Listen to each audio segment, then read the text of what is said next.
This drone battery can make your drone fly or burn your house down. In the next few minutes, I'll be breaking down the lithium polymer batteries in a way that's super simple to understand. By the end of the video, you will understand how do this lithium polymer battery actually work? What the heck do these numbers like 3S, 20,000 mAh and 50C actually mean? Which connector should you use and why balancing is a big deal?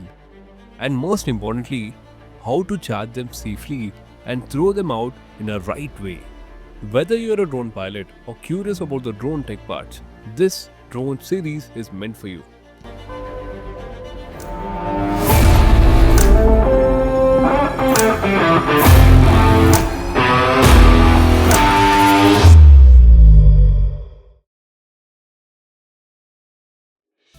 Drones did not always use lithium polymer. Back in 1990s and the early 2000s, RC planes and the drones used nickel cadmium batteries or nickel metal hydride batteries. So why did lithium polymer take over then? Nickel cadmium batteries are very heavy, memory effective and has a low energy density. And on the other side, nickel metal hydrides are better but still bulky and lower performance. Then comes the revolutionary lithium polymer or LiPo batteries. The first lithium polymer battery was been released by Ericsson in 1999 and it was being used for the mobile phone. These were lighter, more compact and could deliver power like a firehouse. LiPo was no less than what Jio was for internet in India. In simple, a game changer. A lithium polymer battery isn't just a power box. It's a chemical container. It is made up of the container that holds polymer gel electrolyte. Each end of the container has a current collector. One end is the anode and the other end is cathode. There is a separator in the middle of the cell, dividing it into two sections. But here's where it gets interesting. On the surface, a LiPo battery just looks like a rectangular brick. But the label on it is like a DNA report. It tells you everything: voltage, capacity, and even the speed. Let's decode it with an example. Take a battery labeled 4S, 15,000 mAh and 100C. Each number is a story. But to understand this, we need to first open up the concept of voltage. Think of voltage like the water pressure in the pipe. The higher the voltage, the harder the push. Each LiPo cell gives 3.7 volt. So 1S is equal to 3.7 volt. 2S is nothing but 7.4 volt. 4S is nothing but 14.8 volt. And 6S 22.2 volt. In a 4S battery, the drone gets powerful 14.8 volt push. But more voltage also means more heat, more speed and higher risk. It's like driving a car at 120 km per hour instead of 60. It's thrilling but risky. Now you may ask, if higher voltage means more power, why not just use huge batteries then? Well, let's talk about the size of the fuel tank. Capacity is marked in mAh. It's like the size of the fuel tank. A 15,000 mAh battery can provide 1.5 amps for 1 hour. But here's the twist. It's not just about how much fuel you have. It's also about how fast you can deliver it. That's where C rating comes in. C stands for discharge rate. A 100C battery means it can deliver 100 times its capacity. So a 15,000 mAh into 100C is nothing but 150 amps of output. That's enough to power an electric scooter too. This is one of the reasons why FPV drones use high C rating. Inside every LiPo, there's an individual villain, inertial resistance. It's like a friction inside your battery. More the resistance means more heat, less power and shorter the life. As the battery ages, this resistance increases, just like an old engine losing the efficiency. This brings us to the crucial part of the system: charging. LiPo batteries don't charge like your phone. They need some special care.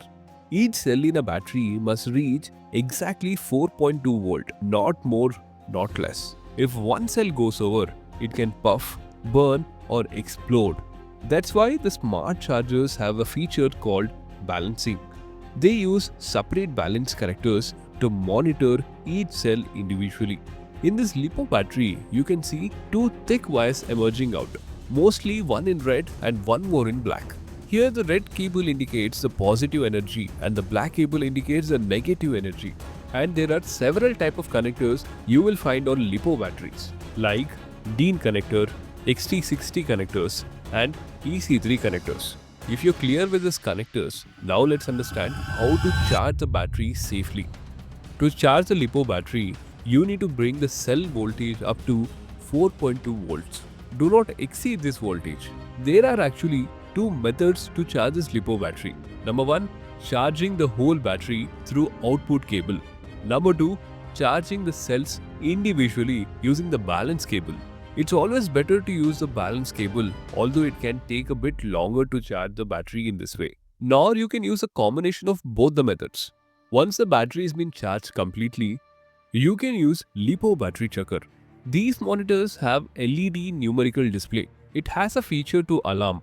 This bus sets a trigger when any of the cell voltage drop below the present threshold. I personally feel this very useful feature as it lets you know that it's time to charge the LiPo battery. There's one more popular LiPo battery checker, that's capacity controller. This device provides more accurate value and monitors the output voltage from each cell. If this part is clear, now let's understand the LiPo charging safety. The number one rule when charging a LiPo battery is to never leave a charging LiPo unattended. The majority of LiPo fire happens during charging. If you want to be safe, then you need to follow these safety rules. And the third point is very much important. Number 1, always have a fire extinguisher nearby charging. Number 2, have a proper ventilator setup while charging the LiPo battery. Number 3, never charge a damaged or ballooned battery. There are many more of it. I'll provide the link in the description. Charging the LiPo battery is not just enough. You must also hold an idea about discharging and why draining your drone to zero is like killing it slowly. Drones drain the batteries fast, but if you go below 3.3 volt per cell, you are damaging the battery permanently. That's like you're running your scooter until the engine seizes. Good flight controllers beep or send a warning when the battery gets low. Listen to them. Land before it's too late. And also don't recharge the battery right after flying. The battery will be hot. Let it cool down. Once you perform the exercise and if you're allowed to store the battery, then you should never store a fully charged LiPo battery. Instead, it should be brought down to the storage voltage value, that is somewhere around 3.8 voltage per cell. This gives a good life to a battery. And finally, what happens when the battery reaches to the end of its life? Disposing a LiPo is not like throwing away a pencil. It needs a retirement plan. LiPo should never go into the trash, ever. First, they must be fully discharged. Then soak the battery into the salt water for few days. After that, you can take it to the e-waste facility. It is one of the responsible things that you need to do. In many municipalities, you can simply throw it with the rest of the trash. But ask yourself, is it really safe to the workers? Make a wise decision before you take up action. Let's have a quick recap. LiPo batteries are light, powerful but sensitive. C rating controls how much power can be delivered. Always charge safely in a balanced mode. Don't drain below 3.3 volt per cell and dispose them responsibly. So that was all from my side. If you found this video helpful, subscribe to the channel and stay tuned for the next drone ground classes. So thank you so much for watching. This is Rajan Chandra signing off.